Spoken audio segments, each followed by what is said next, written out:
Because you have a PhD at Harvard and you're still too fucking stupid to do it by yourself. Because you have a PhD from Harvard and you're still too fucking stupid to do it by yourself.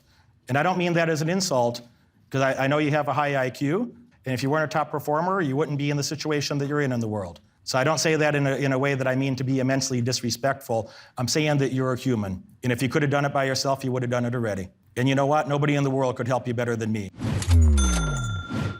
The whole study of economics is, how do we make the most of our resources? How do we garner the most utility from the resources we have available, given a scarcity of resources and unlimited, perceived or real, wants or needs, It's kind of the whole study of economics, that's it.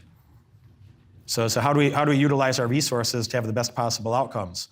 And then the socialist version of that is they try to take that utilitarianism and apply it to a population versus apply it to an individual. Oh, and by the way, those rules don't apply to the leaders. The leaders of the group, those same rules don't apply, of course. The rules that they make, they don't apply to the leaders, only to the people that are supposed to follow. So that's where we get into trouble there, Go ahead. And actually, I find it very interested in your interest in economics, right? Because even the model... Just talk louder for the group. I'm with you, and I'm really happy to I love debate, so I'm happy to go back and forth with a smart person. But just talk louder for the group to hear you, please. So one thing I'm very curious about is your interest in economics, right? Where all of the predictions that you're saying, that was a decent synopsis of how the discipline defines itself. But this distinction that you're making between capitalism and socialism based on a very rational actor, right, at the core of our models, is accurate in the extremes, although what Bernie Sanders and all this, that is someone who kind of cuts in between these two models, everything that's socialism. The question that I'm really interested for you, so politics aside, because that'll just be a disaster. I'm a libertarian. I'm not a terribly political person. Well, go ahead. Your ideas about how people, especially women, perceive value in life, having much more to do with how we lived over 10,000 years ago, is very different than the way that we model human behavior in economics, right? So even the models you just cited are based on very different assumptions than the ones that you use when... Yeah, because the academic models are utterly incorrect. The academic models are utterly incorrect. They're a joke. And now, I went to, who are some of the best behavioral economists in the world? Is I know Richard Thaler. I've worked with Richard Thaler. I have multiple copies of his book, Nudge, signed. Richard Thaler is a brilliant man. Richard Thaler, in the 80s, wrote some of the smartest shit I've ever read about things like temporal discounting, et cetera. He's an amazing guy. There's a reason he got his Nobel Prize. I would argue, as he got older, these guys apply this stuff in a more, we apply it to the population, or in a more socialist, get along with everybody way. And what you're talking about of, human decision-making models, or where his, nudge would go, for instance, when we start saying that, humans aren't capable of, understanding vast amounts of knowledge, so we need to pare it down for them. We need to limit their number of options or opportunities. And then he starts playing with default things versus, opt-in versus opt-out and so on. He's like, okay, bro, but you know what the woman's brain cares about? Survival and replication. I've talked to several PhDs, neuroscience doctors, with either MD or PhD with specialties in various aspects of neuroscience. Your brain isn't fucking evolved for, I get your rational actor thing, we could talk about that. I like Austrian economics, which, we could talk about von Mises or whatever. So certainly I have a propensity towards that. I didn't talk about, pure capitalism doesn't work either. I'd like just enough socialism that we pay for streets. I don't mind paying taxes, by the way. I don't mind at all paying taxes. I like to pay for streets. I like having nice infrastructure in our country. I like to have, I think it's good for somebody who has the ability to go to school until they're 18 or so. That's a pretty good model. Public school is a pretty good model until unions take it over and turn it into a piece of shit instead of a quality education. I like paying for, I'm happy that the US has the best military in the world. I'm happy that we have police force so my young pretty girlfriends can go out in society and not be raped or robbed. So I like just enough socialism that we have, basic order in society. I'm not at all against paying taxes. But when we start getting into subsidy programs and misincentives, yeah, I think it's disgusting when you pay somebody who's capable of doing something to not do something, the deadweight loss that happens to society, that the common civilian is too fucking stupid to understand because they can't see it because it never happened. Deadweight loss is a vicious thing, and you know better. Deadweight loss is a terrible cruelty to humanity, and if you don't know better, you should know better. And back to I'll give it right back to you. I'll give it back to you. Give me a second. Back to that neuroscience model. Your brain is not adapted to the modern world. The majority of the decisions that a human is making is based on short-term outcomes. How do I eat today? How do I optimize my happiness or conserve energy today? Because people aren't thinking about the future. People are tremendously discount their future self or their future potentiality and have a bias towards their short-term comforts and outcomes. And it's a tragedy. But go ahead. As a side note, the interesting thing about if we did a deadweight loss calculation based on the statement you made earlier, which is that people don't tend to care about someone having 5 million versus 100 million, right? And actually what that's going to do is suggest we can tax the crap out of people making over 5 million. Essentially zero. So just but without going like doing the aggregate models is going to run into the complexities that I'm going to address that. You brought up that point. And I'll give it right back to you. That model of it doesn't matter if we don't allow anybody to have more than X dollars. Well, then you can't have Amazon, guys. Who here uses Amazon? Okay. Are you mad that Jeff Bezos is making some money off of that? I'm not mad. I think it's great. Who has an iPhone or a Samsung phone? Oh, then you must not be mad at Apple or Google. You guys use Google? Yeah. You guys use Apple products? Are you mad that somebody got rich because of that? No. All right, so if you want to create a society where, fuck the shareholder, all right, then nobody's going to invest in a business. If you want to create a society where after X dollars, you're not allowed to have X plus 1, all right, then you just created, the Laffer curve, Art Laffer from the 1980s. Then you just created the Laffer curve where he said back in the 1980s during Reaganomics that if you start taxing people around 70%, they start substituting to leisure instead of productivity. They stop working. I'm not gonna work if I can't go make a few $1 million a year. I'm not doing shit. I'm gonna go you know what I would do? You want to see me lose weight real fast? You want to see me lose weight real fast? Start that fucking crazy income shit that these clowns are talking about. Start making it so I don't have incentive. I don't have to work another day in my life. Why would I ever go do anything? It's like, you want to see me lose weight quick? It's like, I would just I'd spend more time in the gym. I'd spend more time in MMA classes. I'd probably go get a fucking brown belt or a black belt. No, I'd go study MMA, and I'd go take bike rides, and I'd hang out in the gym. I'd have more sex. I don't mind. You guys suffer, not me. I find those policy proposals very interesting, given what you also say about, the competitiveness of men, right? So I predicted that even the income levels that we have on average right now, that we would have a leisure class, right? But in fact, Keynes isn't even an economist. He was a policy person, but he's been very influential. True. All of these predictions of automation killing jobs hasn't even happened because you could argue, especially for men, we need to status signal to women, right? Even if you had a universal basic income, we'd still work hard until we have that 5 million to do the best that we can in production, right? And so my question for you is, I think a lot of deadweight loss models are just faulty exercises, which is also something you suggested. But what do women really see as valuable in men? It's not, they can't assess. Exactly what I said to her. Look at her eyes while I say it. Look at her face while I say it. Is it that man did something and I'm with him? He did something and I'm with him. Is that fair? Wow. That man did something and I'm with him. These women are not competing the same way. Most women aren't trying to be a champ. They'd like to be with a champ. And that doesn't mean they're stupid. I would never date another girl that doesn't have 130 IQ, which is only 2 standard deviations. All right? I would never date another girl without a 130 IQ, because why the fuck should I?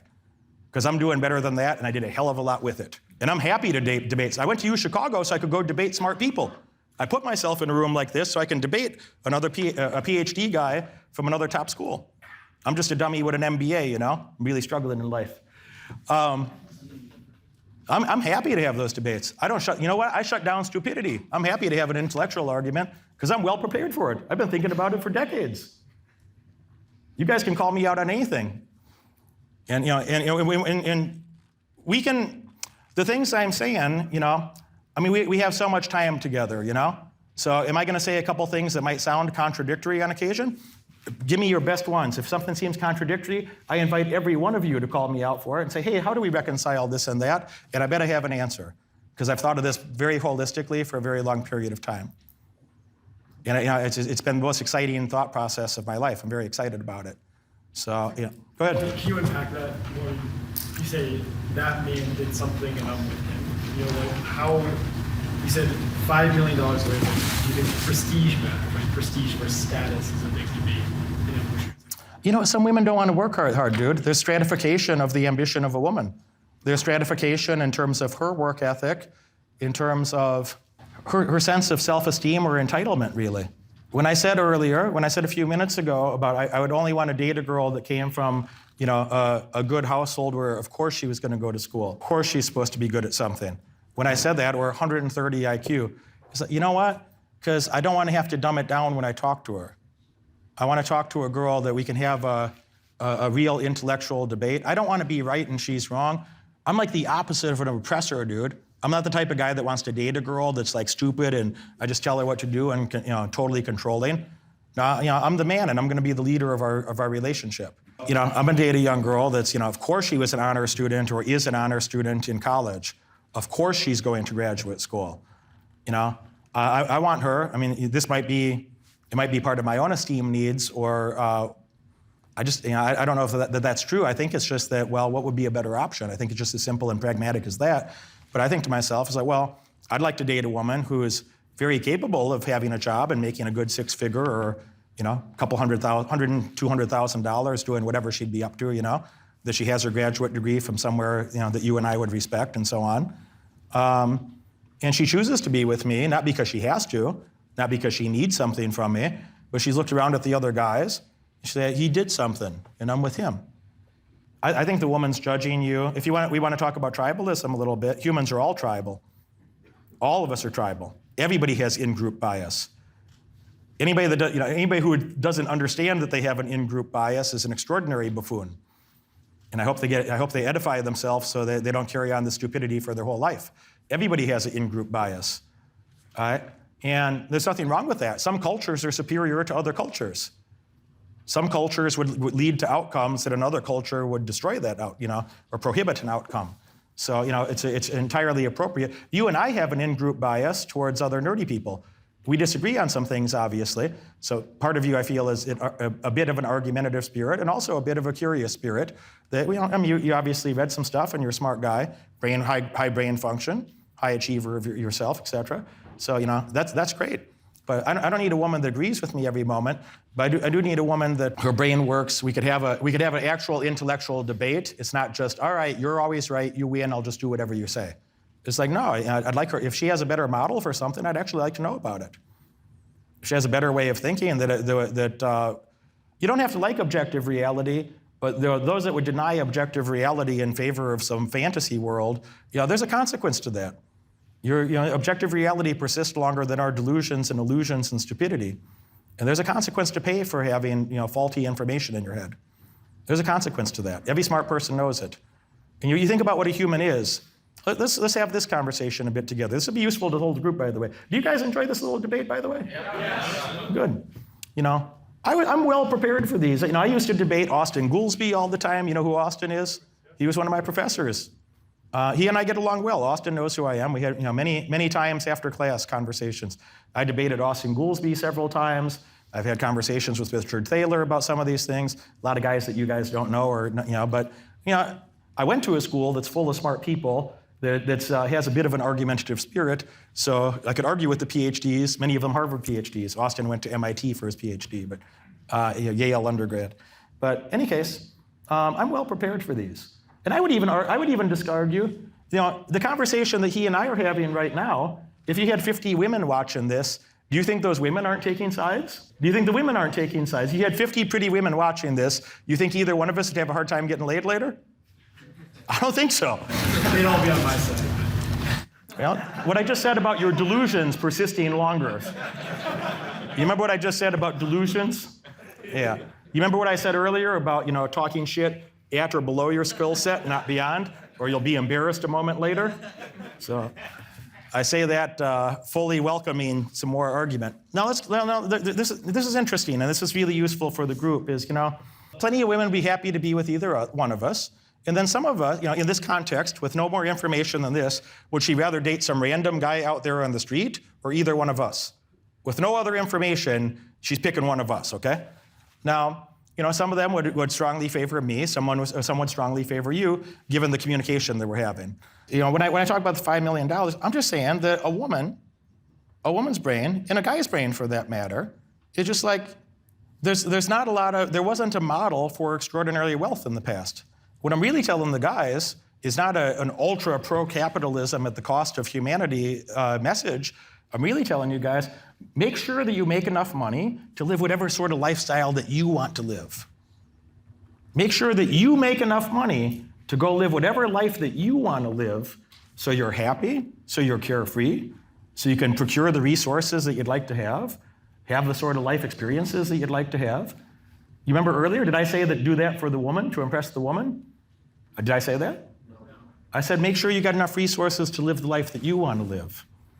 I think it gets real fuzzy to the woman anyway. Those prestige indicators that you're bringing up, I think, except for a very, very niche population of women, they're not even aware of it, or they're vaguely aware of it in an unemotional way, And there's only a small subset of women that I don't want, and probably most of the guys here don't want. A woman I want a woman who's a social status seeker, but not a gold digger. I have no interest in that. I do want a social status seeker in the sense of a young woman who, took care of her health, took care of her brain, nurtured her brain, went and did some stuff, did things that she didn't even have to do. Some guy would have bought her some shit instead, She didn't have to go do tough things, but she chose to because her brain works well and she's intellectually curious, And then we have to have some personality fitment beyond that, she's not going to be running a charity while I'm running a business. We're not doing that. She's not going to be donating my money to some shit that I don't like. We're not going to do that. I've donated to a lot of charity things. I don't talk about it so much, but I have. I set up a scholarship fund for one of my professors, my entrepreneurship professor from undergrad. When he retired, I started a scholarship fund in his name. So I'm happy to donate to certain things. I did that to support entrepreneurship at the university and to thank him and honor him for some of his contributions to my life. I wasn't getting anything in return for it. So I do plenty of things. I would never call it altruism, but it made me feel selfishly good to help that guy. He was a nice guy. He's a guy you never heard of, PhD from some bullshit school in Oklahoma, but he's a good guy. He helped my life. I found a way to give back. I like that sort of thing. So it's not like extreme capitalism for the sake of capitalism, which I don't think there's so much wrong with that.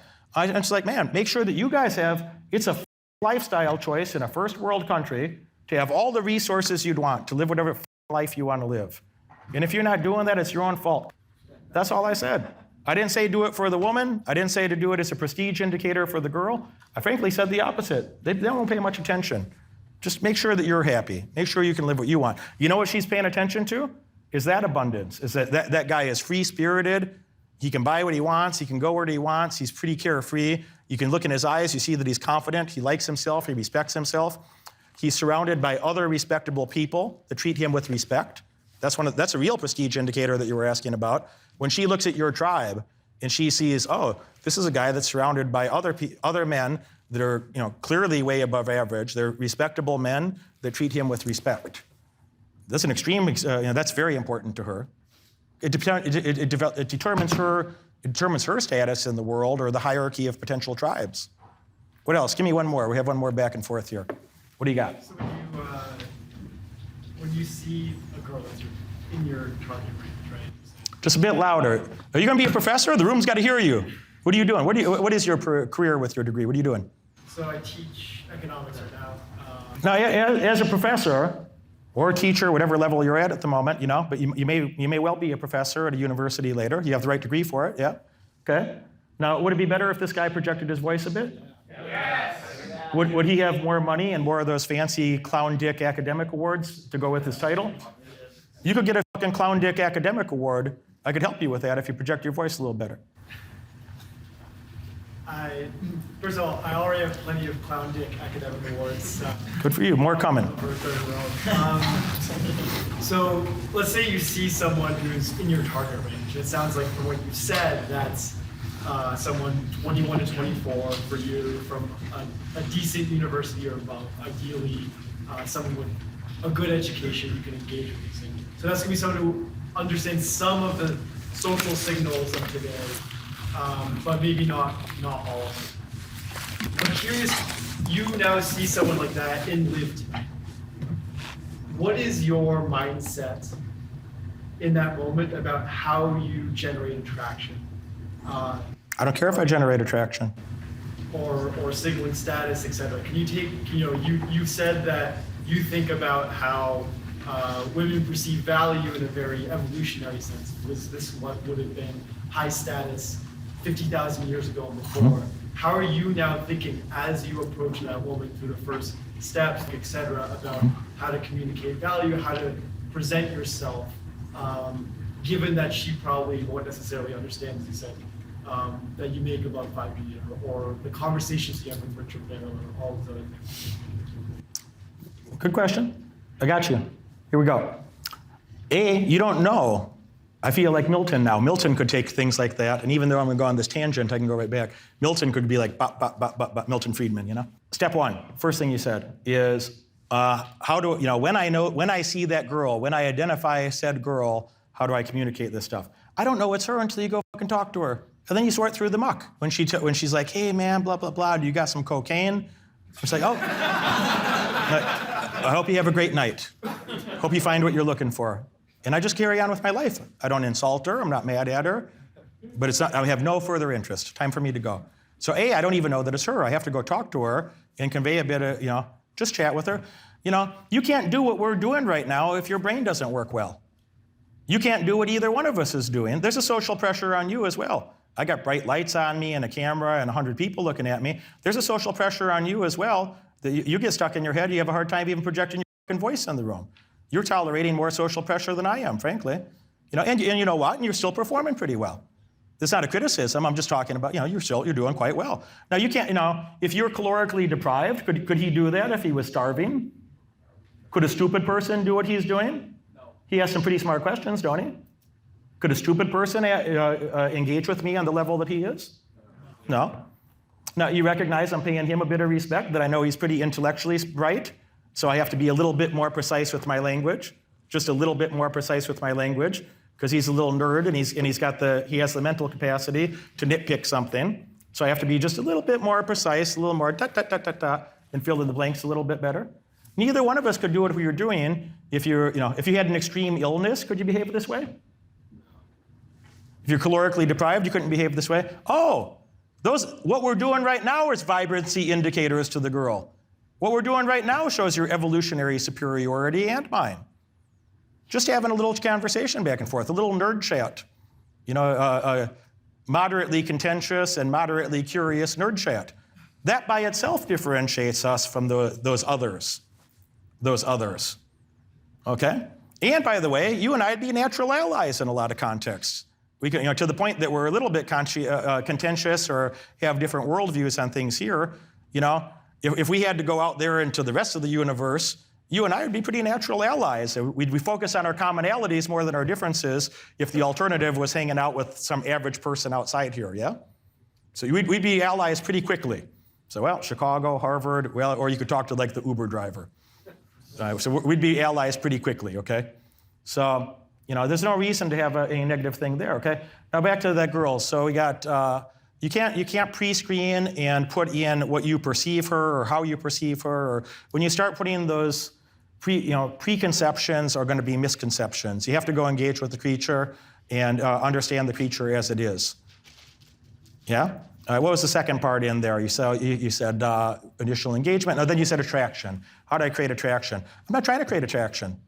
You know the best way for me to create attraction, and this is tying into the third point that you made, by the way, the best way for me to accomplish your second point, while also addressing your third point, is the best way for me to do that, to show status and create attraction, is to be indifferent about her opinion.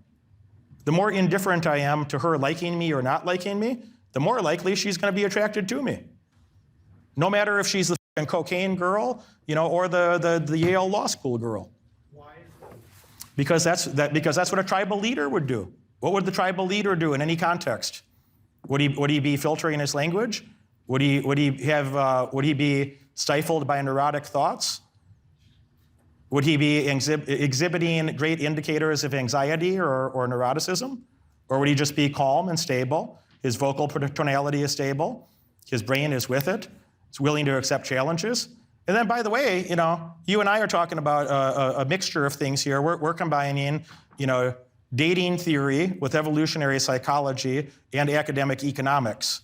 Okay? So who the fuck is the intellectual powerhouse that I have to deal with in a fucking nightclub? These are not smart people. All right. I know a few people in the room that are well educated, and they still have to be attentive to listen to the nuances of what both of us are saying. And the dummies, that there's a couple people here that wouldn't even be able to follow some of our conversation. They're just bored right now. It's like, why is Jarek spending time talking about this nerdy? I just want titties, man. Titties. and by the way, that guy's going to get less titties. That guy's going to get less titty because, well, he wants the titties. You and I are talking about serious things. You and I are talking about evolution. You and I are talking about the future of the world. Literally. We're talking about the history, the present moment, and the future of the world.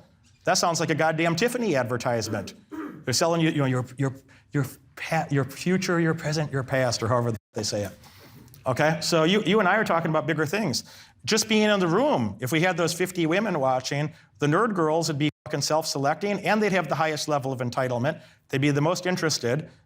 The dumber girls wouldn't even be able to keep up. It's like, this is how you indicate your social status to the others.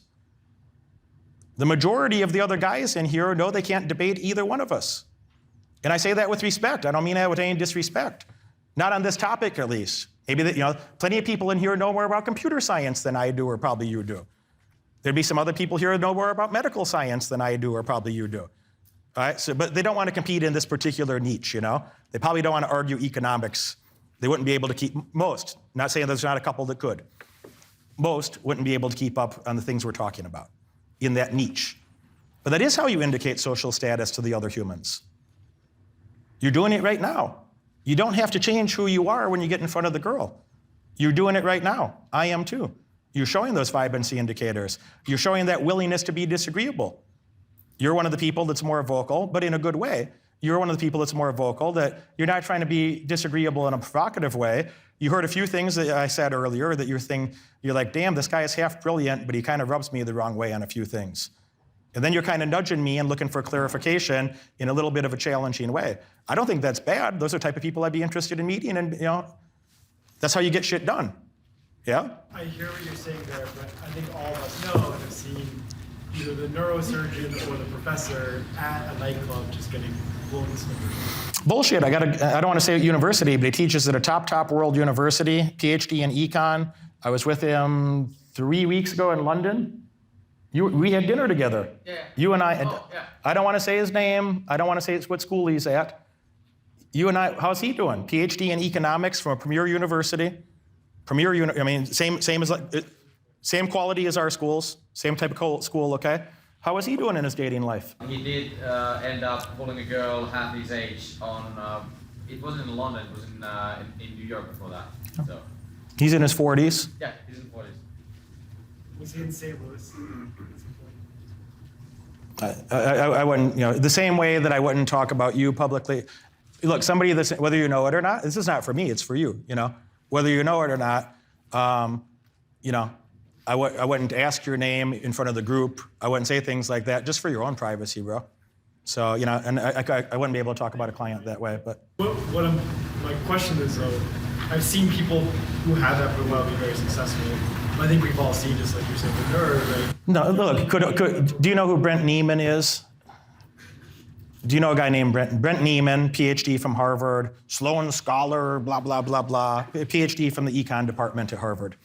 He was one of my professors. The class was about currency valuations and how global currencies are traded, and what affects macro or micro things or political things that change a currency valuation relative to other global currencies, yeah?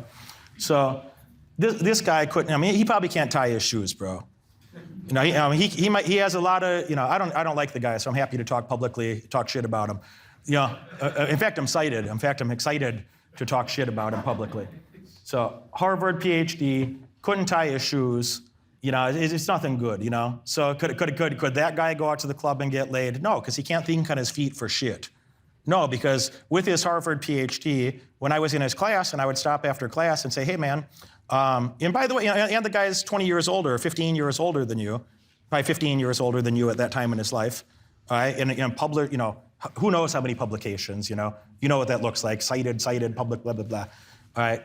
So with all this little fancy accolades and bullshit, this guy can't answer a question for shit. The guy's a clown. If he got 3 more PhDs, he'd still be a clown. All right, and you go to class with this guy, and he takes a simple topic that I could explain in 2 sentences, and he turns that into 90 minutes of mathematical torture. And then he says, then at the end of that, he'd say what he could have said in 2 sentences. There would have been a much more accurate and effective communication instead of tormenting the class and not providing more context on the front end of something, In econ, you're going to either lead with a verbal explanation, or you're going to lead with some graphs and then verbally explain the graph. And, what I like is somebody's drawing a graph while talking about it. How's the thing changing in the model? Well, we're building the model. He wants to lead with the heavy math part. He wants to lead with heavy math. I'm very good at math, and I had a hard time following parts of it. And I look around all the other Indians and other Asians in the room, and we're all looking at each other because they can't follow it either.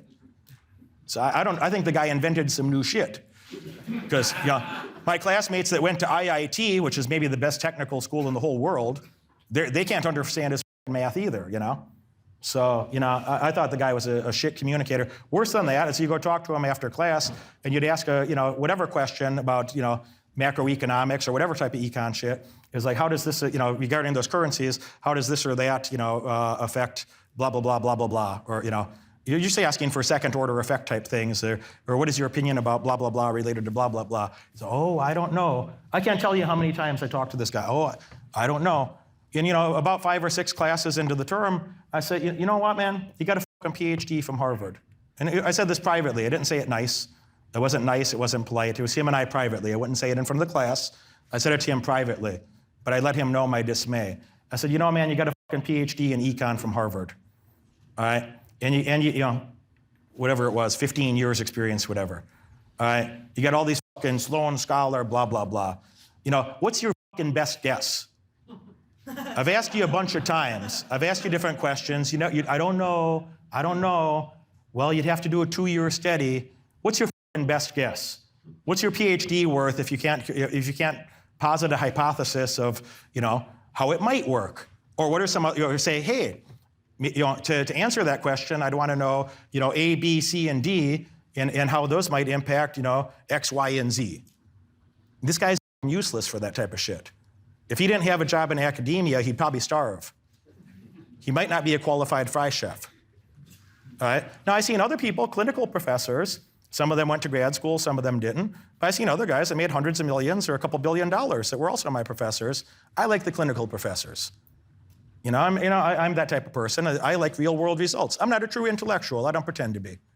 I'm not a real intellectual. I'm very pragmatic. I was too busy beating up the neighbor kid and getting beaten up by the neighbor kid and being stabbed in my shoulder and being stabbed in my shoulder right here and watching my friends die and dealing with real world tough shit and watching my father go to prison for 15 years and my uncle go to prison for 15 years.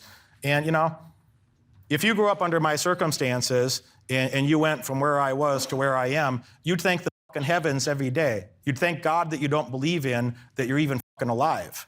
So I'm a rather happy, grateful person in a lot of ways. So back last bit between us, and I think this is a great summary of, what does the girl think? The girl sees this guy as resourceful. The girl sees if she spends time with me If there's a recession, we're going to thrive. In a great economy, we're going to thrive. In a bad economy, we're going to thrive. In a famine, if society crumbled, we're going to thrive. She knows. I've never met this girl in my life. You know a guy like me, if you or whatever other girl's dating, you know a guy like me, if we were doing something in the world and we were out somewhere and a guy is being aggressive with you, am I the type of guy that runs away like a scared bitch? What would happen? You speak up for me? Oh, speak up. She must have you came from a very sheltered house, miss. You came from a very sheltered house. If a guy puts his hands on you, am I going to speak up for you? No, I can think of more effective communication than that. So there's limitations to that. You can have the nerdy side. You know why a lot of girls like me, dude? It doesn't matter if I'm fucking 20 pounds too fat. It's any circumstance I'm going to take care of that shit. When we were in Nigeria, and several people held hostage. And when I got to tell a man who has an AK-47, and I grew up around guns and I know guns well, when a man has an AK-47 4 feet away from me, pointed at my chest, and I tell him, put that fucking gun down, put that fucking gun away. If I work for the US government, if you accidentally shoot me, your village and everyone you know and everyone you love will be gone in 2 days. Put that fucking gun down. I was with my girlfriend. So she and I are leaving. She and I are leaving. And he's yelling at me and blah, blah, blah, blah. And we're yelling at each other with a gun, AK-47 pointed at my chest, a bit more than a meter away, 4 feet. I said, put that fucking gun down. She and I are leaving. She and I are leaving. And about 6 minutes later, she and I left. And she told me later, she's quiet. She didn't say a fucking word, as you might imagine. And she told me over a year later, she didn't even want to talk about that. That was very traumatizing for her to watch that. And she told me over a year later, she said, of all the conflicts that you've had and all the things I've seen you deal with, I know that you're going to deal well. I always knew that you were going to be on top. I always knew that you were going to be on top. That really stuck in my head, those words. I always knew that you were going to be on top. She said, that was the one time that I thought that you were going to die. And then I wondered, then what are they going to do to me? Those aren't comfortable things, yeah? All right, so there's a limit of all that academic shit, that's real nice. You know why a girl wants me? For the same reason that you guys would like to be a business partner with somebody like me, because I'm motherfucking useful. I know what it's like to be stabbed, I have been. I know what it's like to have guns in your face. I did when I was a kid, I did as an adult. I know what it's like to be in all sorts of tricky situations. And I'm a person that, I'm a little grumpy, I'm a little disagreeable, but I have a lot of integrity. And I'm too goddamn prideful. I'd rather die than not follow through on something that I say. If I didn't die, I'm going to do it. The same reason, how many people here would like to have a business partner, me or someone just like me? How many people would like to have somebody like that as a business partner? That reason right there is the exact same reason a girl would want to be with a man like me too. And a stupid girl wouldn't be qualified. And a girl who's disloyal, she wouldn't be qualified. The last thing on my mind is trying to impress the girl. The last thing on my mind is worried about, is she attracted? No, I'm just going to go do what Derek does. And you know who's going to be attracted? The best ones. Because a girl who didn't have high enough self-esteem, if she wasn't a high performer herself, she wouldn't even have the entitlement, she wouldn't even think that she could be with someone like me. Because she's right, because she couldn't. So do you think about actively communicating that in some way? I just did. I just did 100 times today. This is what's wrong with this academia, and I respect you, and you know that. This is what's wrong with these academic models. Do you guys see what's happening here? Yeah. I just did 10 fucking times. I just did 10 fucking times, and you want to go back to the model. I'm just asking what's in your head when you walk in. Are you just truly... I can't even hear you. I'll go one more round with you, but project your voice so I can at least hear you. Go ahead. So the reason this question matters a lot is very practical, right? What you're saying is, look, I'm just incredibly high value dude, and I can handle these situations well, and I'm gonna just go in front of a girl and be myself. Then the prescription would be work on these things in your life and go and have a conversation with the girl just being you, right? So what that calls into question would be, well, what's the value of a boot camp? What's the value of all this training? Because you have a PhD at Harvard and you're still too fucking stupid to do it by yourself. because you have a PhD from Harvard and you're still too fucking stupid to do it by yourself. And I don't mean that as an insult, because I know you have a high IQ, I know you have high standards, I know you have high expectations of yourself, and if you weren't a top performer, you wouldn't be in the situation that you're in the world. So I don't say that in a way that I mean to be immensely disrespectful. I'm saying that you're a human. And if you could have done it by yourself, you would have done it already. And you know what? Nobody in the world could help you better than me. You know who should buy a fucking boot camp? You. I don't care if you do or not, by the way. But you know who would benefit from that? I don't give a fuck if you come or not. You would benefit from that. You know who would benefit from that? You. Why? Because who the fuck could even, you can't even have a conversation like this with most people. There's not one person on earth that could even have a conversation like this with you that could also be great with dating stuff. Nobody in the world could help you better than me. Nobody. If you were smart enough to do it by yourself, you would have done it already. The same reason you and I went to these fancy grad schools. Why? Because that's where some of the best teachers were. Why? What else? Because that's where some of the best other students and peers were going to be. I wanted to be around some of the best peers because I grew up with a bunch of shitty ones. I wanted to be around smart people. I wanted to be around people that were accomplished, people that did something and people that are about to do something. It's why I'm here talking to you guys, because it might help somebody here. Now, I'm done with that shit. If you're not serious, I'm going to talk to somebody else who is. I want to talk. No. We're done. If you're serious, if you think you could do it by yourself, you would have done it already. And if you don't worry about the outcome, if you want to intellectualize instead of getting results, if you want pragmatic help, take your ass right there. Take your ass right there if you want pragmatic help. If you don't, then we're done. Yeah. What are your thoughts on groundedness based on challenges? I mean, we just talked about the exact same topic. You know, he's got his little PhD in economics. I just took a dozen classes. He should know more about econ than I do. I went to the #1 econ school. His is probably ranked #2 or tied for #1. It's a top school. Top. That's a good opportunity for me to look stupid in front of a group of people, right? Okay? PhD from Harvard. I'm just some guy some dummy with his little master's degree. That's his area of expertise, guys. Do you see me debating this guy? That's his area of highest level expertise. Do you guys get that? Do you guys get that? This is what he's best at in the whole world. I'm just having a general conversation. Do you think I could have that same conversation with 20 other different types of people? I can.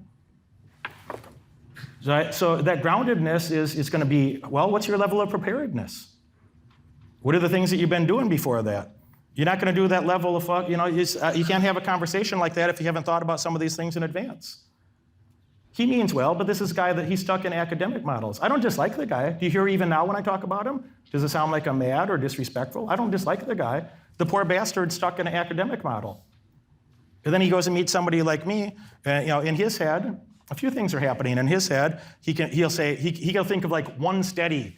He's like, well, there's that one study that discredits the thing that Derek said. Therefore, Derek's entirely wrong. So that's what happens with these academic models. I'm going to give you a few thoughts that he might have. He left the room, by the way, which is curious to me. Now you see I'm going to go talk for 3 or 5 more minutes here, right? And you see I have the mental awareness to see you guys over here. So if you want to make your shoulder tired, go ahead, keep your arm up there. Or maybe like you have a moment of eye contact where you're like, oh, dude's pretty aware and with it. Probably he sees that I have something useful to talk about. He'll come back to me in a minute. Whatever you think is best. Put your arm up for our humor. Put your arm up for our humor. I don't mind. Okay, so, look, man. Who are the 10 Commandments guys again? How many been through that program? So that 3 sacred questions thing I talk about. Know who you are. Know what you want. Know who you're supposed to be around. This is where these academic models break down. It's like this guy has a fuzziness of, and I'm not, I wish he was still here. I don't want to talk to him anymore because we spent a lot of time.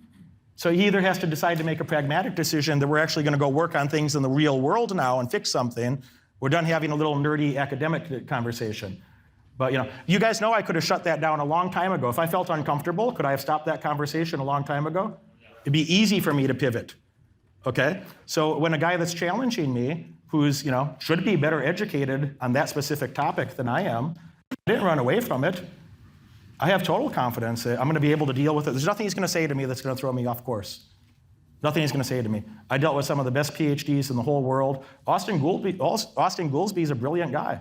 He was one of my professors. He was Obama's chief economic officer. Now we could argue about whatever political things between us, okay?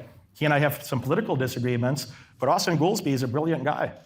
And he knows who I am. And we had a lot of conversations back and forth, these type of things, privately, not in front of a group, but, short versions of little, pokes at each other and shit.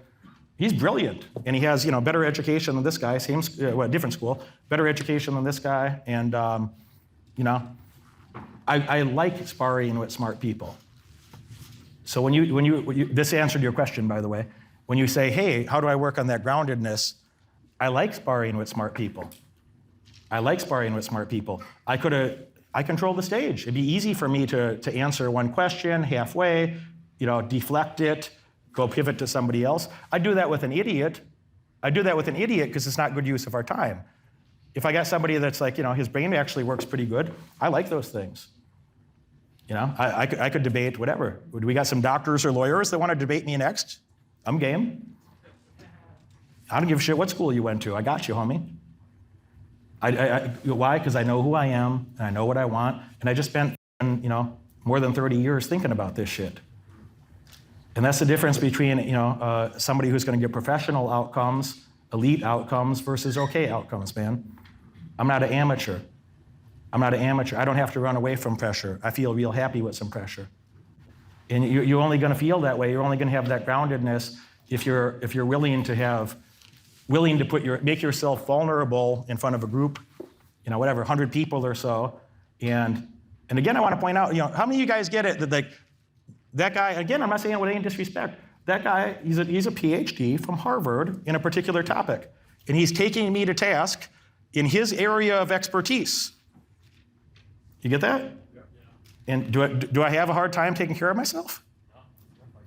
All right. So, you want that. Let me tell you this. You want that in your life. And you're not going to get it if you run away from those things. It's like, I'm happy to lean into it and indulge it to the point that it's useful to the group, I used to be like that. Like, I used to, not like when I'm faced with conflict, I would just shut down. Like, if you're willing to deal with that conflict, you're willing to show your level of confidence, I guess. Do I look better or worse after that communication? Definitely. He should be smarter than I am on that particular topic. I took a dozen classes or so in econ, maybe 10, He just spent 8 years or more working on that from, one of the top schools in the whole world. So I'm not making fun of the guy, smart guy. Clearly high IQ person, clearly smart guy. I'm saying the failure point, bringing it back to girls, that guy's going to struggle with the girl stuff because he's more concerned about being right than getting a better result. Did you get that? He's more concerned. He wants to be right. He's more concerned. I hate to say ego protection, but I'd say it's related to that perhaps. But I got the idea that he's more concerned about being right than actually having a better result. When I say earlier of you could indulge your delusions and the way you wish the world was, or you could engage with the objective reality and be like, all right, how do we get pragmatic outcomes in the real world? I just want pragmatic outcomes in the real world. These academic guys, I spent 9 years in school, man, and I respect that. And a lot of smart people go to school. A school is a place, a university is a place where smart people congregate to share ideas and be even smarter and have even better outcomes. It's a place of extreme in-group bias. In these elite schools, it's a place of extreme in-group bias. So I have a lot of respect for that, okay? But, bro, why are you here? Did you want to argue with me about something, or do you want to have a better outcome? Results. Yeah, let's get the results, man. Some people are confused. They say, Derek, what is the 10 Commandments of wealth? Not the 10 maybes of wealth. It's the 10 core things that you're going to need to know about in detail if you'd like to accumulate significant wealth in your lifetime. Click this link up here to find more information of exactly what is the 10 Commandments of wealth, how is the program structured, what's inside of it, how are you going to benefit from it. If you're doing well already and you'd like to do better, click that link and find out more. There's over 100 hours of content in this program. I've interviewed dozens of world champions that shared what it took for them to win, to be the top Hall of Fame athletes in their respective areas. And I brought a lot of other superstars in there from business, from legal, people that are real world entrepreneurs that made serious money, as I have myself. We all share with you what are the foundations you're going to need to know if you want to be successful yourself. Be a chooser, not a loser. Click that link, find out more. I'll see you inside.